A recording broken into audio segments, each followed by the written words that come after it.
들어가겠습니다.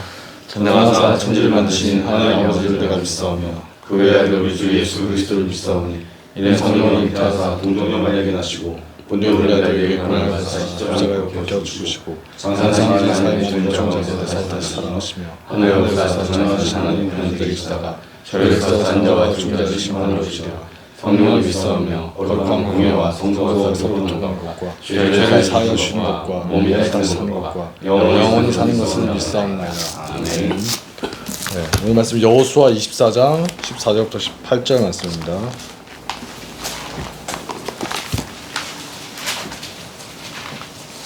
여호수아 24장 14절부터 18절 말씀 번갈아 가면서 교독하도록 하겠습니다. 제가 먼저 읽겠습니다. 그러므로 이제는 여호와를 경외하며 온전함과 진실함으로 그를 섬기라. 너희의 조상들이 강 저쪽과 애굽에서 섬기던 신들을 치워버리고 여호와만 섬기라. 만일 여호와를 섬기는 것이 너희에게 좋지 않게 보이거든 너희 조상들이 강 저쪽에서 섬기던 신들이 있든지 또는 너희가 거주한 땅에 있는 아모리족 속의 신들이든지 너희가 섬길 자를 오늘 택하라. 오직 나와 내 집은 여호와를 섬기겠노라 하니 백성이 대답하여 이르되 우리가 결단코 여호와를 버리고 다른 신들을 섬기기를 하지 아니하오리니 이는 우리 하나님 여호와께서 친히 우리와 우리 조상들을 인도하여 애굽 땅 종되었던 집에서 올라오게 하시고 우리 목전에서 그 큰 이적들을 행하시고 우리가 행한 모든 길과 우리가 지나온 모든 백성들 중에서 우리를 보호하셨습니다. 함께 읽겠습니다. 여호와께서 또 그 모든 백성과 이 땅에 거주하던 아모리 족속을 우리 앞에서 쫓아내셨습니다. 그러므로 우리도 여호와를 섬기리니 그는 우리 하나님이심이니이다 하니라. 아멘. 네, 여호수아의 마지막 연설 중에 가장 유명한 장면입니다. 너희는 선택하라. 우리가 어떤 선택을 하냐 그리고 어떤 위치에 서 있냐는 것이 우리의 신앙생활에 있어서 굉장히 많은 영향을 미친다는 것입니다. 실제로 우리가 사사기 시대에 보면은 보아스, 룻기를 보면 보아스가 나오죠. 근데 그 암흑 시대였던 사사기 시대에도 보아스와 주변 사람들은 영적인 영향을 서로 주고받고 있는 것을 우리가 볼 수가 있습니다. 하나님의 이름으로 서로 축복하는 그런 인사를 하고 많은 것들을 말씀에 따라서 행하는 것을 우리가 볼 수가 있는 것이죠. 보아스 주변에 있던 사람들은 그런 영향을 받을 수가 있었다는 것입니다. 여호수아 시대도 또 보면 라합 족속과 라합 가족들과 기브온 족속들이 나오죠. 라합은 스스로 선택을 했지만 라합의 가족들은 그냥 라합의 가족으로 있는 그 상태에서 구원을 받고 하나님의 백성으로 편입되었다는 것입니다. 기브온 족속도 마찬가지예요. 어른들은 그렇게 했지만 선택을 했지만 그거에 속해 있던 아이들은 저절로 함께 있으면서 하나님의 백성으로 자라갔던 모습을 우리가 발견하게 되는 것입니다.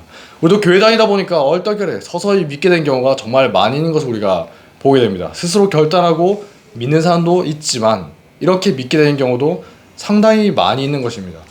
그렇기 때문에 부족하다 하더라도 다 알지 못한다 하더라도 현장에 참여하고 그 위치에 있는 것이 중요하다는 것이죠. 대표적으로 미갈과 다윗의 차이가 있습니다. 다윗은 그 자리에 함께 참여했지만 그리고 좀 부족함이 있어서 또 눈총을 받을지 모르겠지만 미갈은 그 자리에 참여하지 않고 멀리 떨어져서 비평하는 그런 눈초리만 있은 결과 하나님의 복을 받는 사람과 하나님의 복을 받지 못한 사람으로 갈라져 버린 것을 우리가 볼 수 있게 됐죠. 초대교회 부흥 현장도 마찬가지입니다. 평양 대부흥 때도 그렇고 어떻게 그 모든 사람이 다 내가 이 자리에서 하나님의 성령을 참하겠다 이런 심정으로 맡겼어요. 그냥 따라와서 참여하다 보니 부흥에 휩쓸리게 되는 그런 모습들을 우리가 발견하게 되는 것입니다. 아는 게 없고 되는 게 없다 하더라도 일단 참여한 사람에게 하나님의 복이 임한다는 것입니다. 자리가 사람을 만든다라는 말이 있는 것처럼 어떤 위치에 있는가에 따라서 보고 듣고 배우는 게 다 다르기 마련이라는 것이죠. 실제 인생에 있어도 그런 것이고 신앙의 색채와 신앙의 비전도 어떤 위치에 있느냐에 따라서 상당히 달라진다는 것입니다. 어떤 가정에 있느냐, 어떤 직장이나 어떤 직위에 있느냐, 어떤 직분을 맡고 있느냐 여기에 따라서 가치관이 달라지고 보는 관점도 달라진다는 것입니다. 더 높고 넓은 차원에서 생각할 줄 알게 되는 사람이 있는 반면에 반대의 경우도 얼마든지 있다는 것이죠. 우리는 어떤 현장이 있습니까? 우리 교회에서 예배와 기도와 선교와 그리고 일상 중에서 많은 현장들이 있습니다. 하나님은 그 모든 현장 가운데서 올바른 자리에 끊임없이 서 있느냐 그걸 우리에게 묻고 있습니다. 우리가 하나님께서 기뻐하신 자리에 서 있음을 통하여서 하나님의 복을 받는 그런 성도들 자라기를 주님의 이름으로 축복합니다. 주기도문으로 마무리하도록 하겠습니다. 하늘에 계신 우리 아버지여 이름이 거룩히 여김을 받으시오며 나라의 마옵시며 뜻이 하늘에서 이루어지는 것이 이 땅에서도 이루어지이다. 오늘날 우리에게 일용할 양식을 주옵시고 우리가 우리에게 죄진 자를 사하여 준 것 같이 우리 죄를 사하여 주옵시고 우리를 시험에 들게 하지 마옵시고 다만 악에서 구하옵소서. 대개 나라와 권세와 영광이 아버지께 영원히 있사옵나이다. 아멘. 네, 수고하셨습니다. 오늘 잘 보내십시오.